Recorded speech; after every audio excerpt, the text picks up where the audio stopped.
একঘেয়ে কাতল মাছ খেয়ে বোর হয়ে গেছেন? তাহলে এভাবে একবার বানিয়ে দেখুন।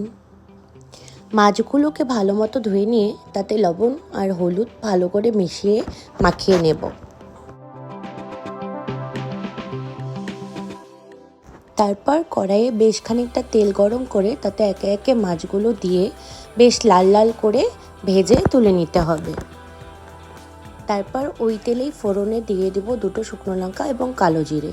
তারপর দিয়ে দেব আদা রসুন এবং একটা টমেটো পেস্ট। তারপর খানিকটা নেড়ে চেড়ে সেখানে দিয়ে দেব আগে থেকে বেটে রাখা পেঁয়াজ বাটা।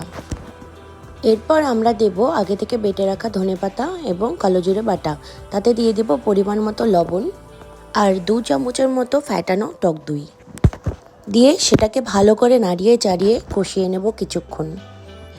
এরপর মশলাটা কষানো হয়ে গেলে তাতে ভেজে রাখা মাছগুলো একে একে দিয়ে খানিকটা নাড়িয়ে চাড়িয়ে মিক্সি ধোয়া জল তার উপরে দিয়ে দেব। তারপর আবারও কিছুক্ষণ নাড়িয়ে চাড়িয়ে 10 মিনিটের মতো ঢেকে স্টিমে রেখে দেব।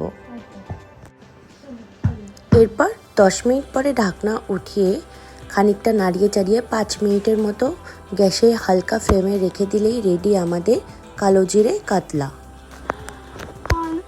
অবশ্যই একবার বাড়িতে ট্রাই করে দেখুন। আশা করি আপনাদের সকলেরই খুব ভালো লাগবে।